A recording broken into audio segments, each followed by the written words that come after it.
Hi guys, and this is my review of the German Grand Prix um, for F1 2019 round 11 at Hockenheim.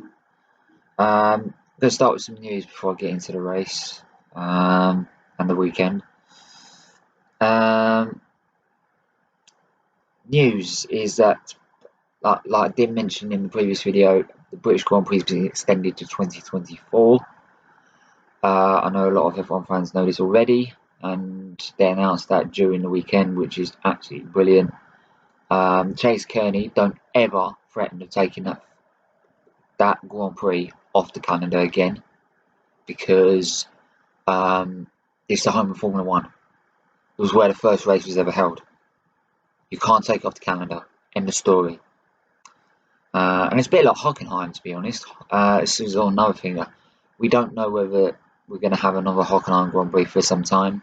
Mercedes-Benz have gone out of their way to get the race on for this season, but they obviously need to run an F1 team, and they can't. That's not their main investment, so they can't keep doing that. So will there be other investors?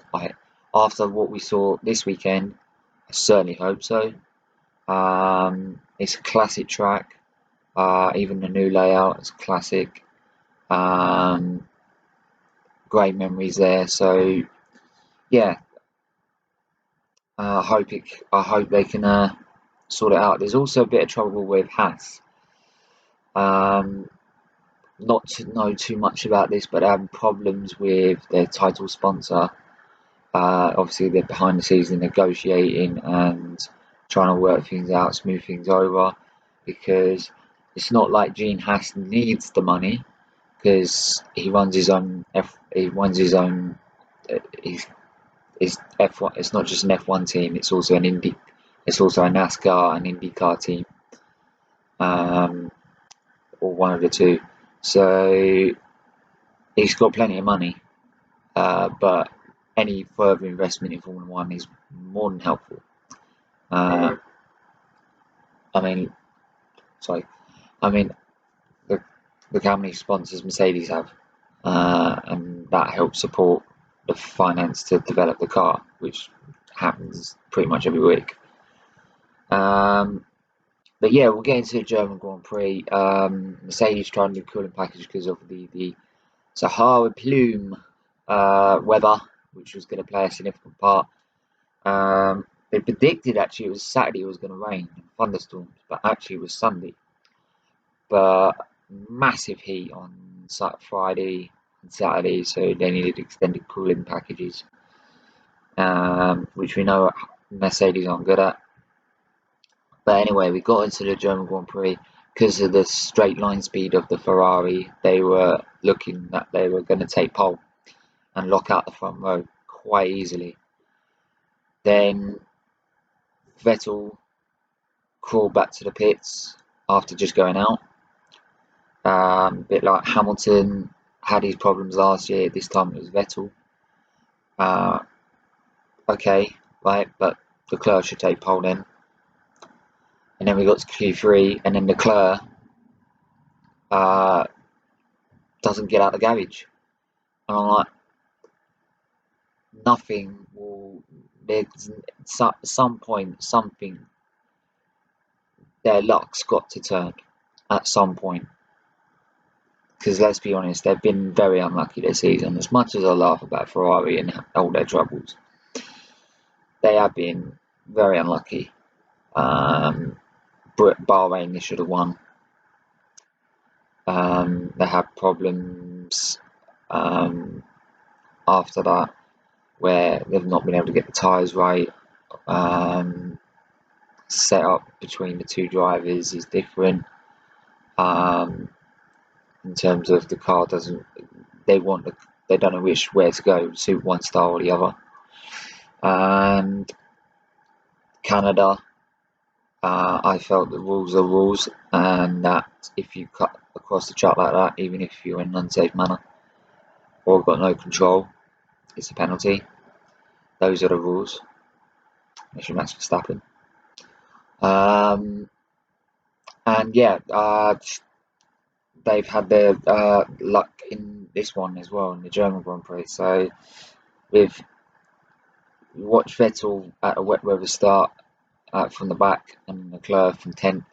And Hamilton built a good lead after the safety car, which was brand new system. Instead of just starting under the safety car and then they do a rolling start, they can decide whether it's either too wet and they just do a rolling start, or they do a standing start, because it's doing a rolling start stops any situations like 1998 where they all went round the first turn after a standing start. Because all of them are going down at once in one area, the amount of spray was so much that when Coulthard broke in and smashed into the wall, they could just about see, the guys in front could see Coulthard break or hit the wall and come back across the circuit, and they braked, but the guys behind them couldn't see, so they just went straight into him. So it's to stop any situations like that. But they think it was dry enough, so we had a standing start.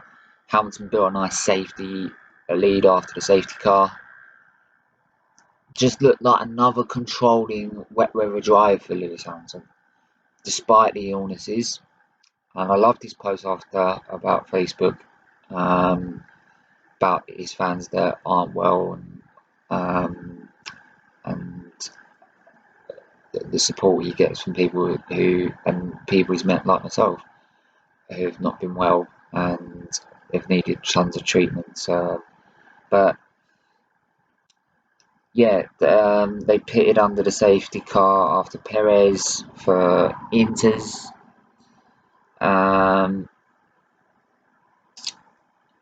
Which was funny because Leclerc got done for an unsafe release on Grosjean.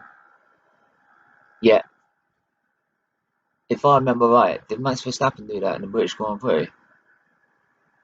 Oh wait, it's Max Verstappen. He doesn't obey by the rules, does he? No. I don't care if Max Verstappen fans watch this. Right? Couldn't give a shit. At the minute, it really does look like that Verstappen, since the Dutch Grand Prix is announced for 2020, has not been able to do anything wrong, no matter what he does. Right? He moans that people treat him the same as he does in terms of overtaking, like Leclerc cutting him up in the British Grand Prix. Right? Even if it was down to him that he got rid of that rule. Right? He nearly kills mechanics twice. Monaco and Britain, unsafe releases. McLaren mechanics had to literally move out the way. Right? The middle lane that he likes to use, that is not used as another lane. That is a safety line, a safety margin from the mechanics to the fast lane. It's to protect the mechanics. So why is it we're all moaning about Leclerc getting an unsafe doing an unsafe release on Grosjean, but we're not moaning about Max Verstappen? He didn't even get a penalty in the British Grand Prix. Didn't even get a penalty. And people think he shouldn't have got a penalty in Monaco. That's all right, we'll just kill a mechanic. It's not a problem. Maybe then we'll change. Usually takes that in Formula One before they change the rules. But yeah, Ricardo had another power unit failure. The VSC came out. Leclerc decided to pit for nuisance and use a cheap pit stop. Hamilton continued in the lead, but the tyres were burning out because it was drying out. And obviously Leclerc on fresh ints had the rubber, so he was getting 3 seconds a lap quicker. Me, I was screaming already at the TV, sort it out. Right, Mercedes look like they've gone to sleep again. James Vowles going to sleep again. And it really I started noticing the signs from there that it was going to start falling apart at some point, because they weren't reacting to anything. They kept saying more rain on the way, which was true. But the problem was, and I'm sure, right, the strategists know about the inters, right, because I know this. If you've got no tread on the inters, Doesn't matter how much fucking rain there is, it ain't gonna fucking work, right? Because it needs the tread to clear the water, right? So Leclerc's tyres will manage in those ints because they're fresh and have got the tread. Hamilton's, you looked at Hamilton's when they came off in the pit lane. It looked like they had nearly turned to slicks. So they finally get him in and pit him for a set of softs. After seeing Verstappen stop, and Verstappen had a spin, and it looked like it was starting to rain again. But Hamilton pitted. Leclerc crashed out. In the lap after that, in exactly the same place, which was they've not nicknamed it the skating rink for this race. Hamilton hit the wall. Now, Mercedes on their pit wall. For anyone who don't know, on their pit wall, they don't just look at the TV screens. That's all we see. They see the onboard cameras of the drivers every inch of the lap. So they've already seen, by the time we've seen it, they've already seen what's happened. Hamilton skid off into the barriers. There's another part to this about the FIA, and I'm going to get onto that. Now, he's broken his front wing. The tyres have not worked. It's raining again. What do? You obviously need a fresh pair of intermediates, for anyone who doesn't know what they are. And you need a new front wing. Simple as that.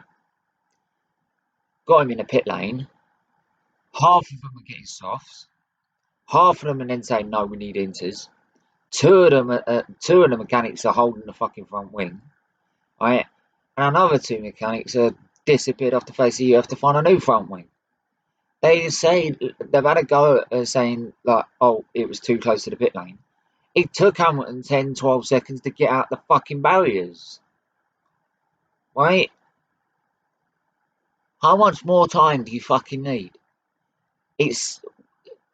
They do a time from how long they stay in the box, and they do a time of the actual pit lane entry. The time he was in the box from being a sub 2 second pit stop, like 1.9, 1.88 was the new record set by Verstappen in this race, right? They took 50 seconds. 50. I know they were doing a celebration of and looking like they were back from the 1950s, right? But Christ, I could go toilet quicker than that. Right? A lot of people can do a lot of things in 50 seconds. Right? That's back in the days of the 50s where they park up and as they're changing the tyres, the guy would get a drink, have a smoke, right, before driving off again. I mean, it literally was amateur hour. And you're sitting there, I was stunned. I could not believe how shit their strategy is. James Vowles, I know they all say about their team and how they're all together, they're in the lose together. Hamilton was taking the blame. No, you should take the blame for the mistake. The mistake. And it was so easy to make. The whole rest of it is not his fault. The rest of it, right, is fucking James Vowles as the strategist. And the other strategists. But James Vowles is definitely. I've moaned about this bastard before. Right? China last year could have pitted Hamilton, but didn't. The Red Bulls behind him won the race. What other ones? Monaco this year put him on the wrong fucking tyres. Told Hamilton to do 67 laps on 50 lap tyres. Right? Hamilton had to drive his arse out of the fire. Right? Austria fucked it up. Actually came on the radio and said, I fucked this up. Right? We know you can do this. And made Hamilton push the car so much that it broke down. Right? The amount of mistakes he has made, Hamilton could have lost the championship last season if it weren't for Vettel's mistakes. That's how bad. Right? He has his moments where he's absolutely brilliant. But there are so many times that I've seen him and he is like, oh my God, Hamilton, do yourself a favour. Don't rely on him. Drive yourself. Right?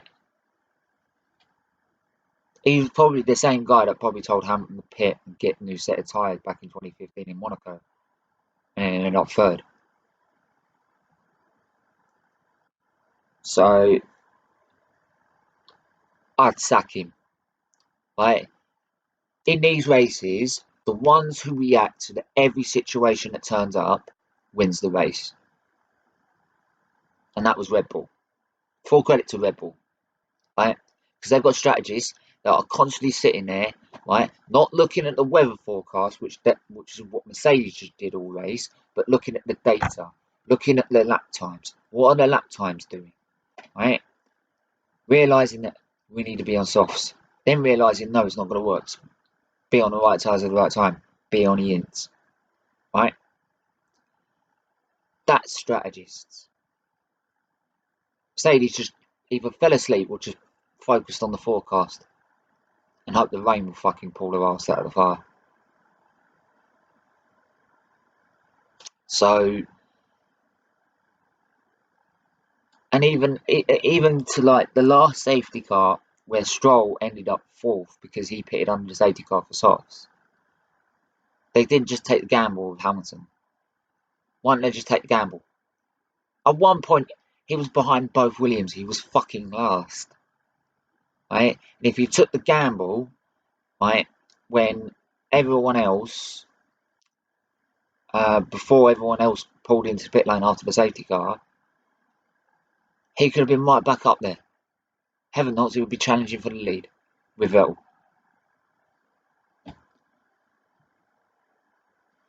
But how many times has Mercedes made that mistake? They've been brilliant this season. Don't get me wrong. But half the time, Ferrari have fucked themselves up, or Hamilton has to drive out of his skin. So, I still think Hamilton will win the title. I still think Mercedes will win the title. Right? 39-point gap, he doesn't usually give up that easily.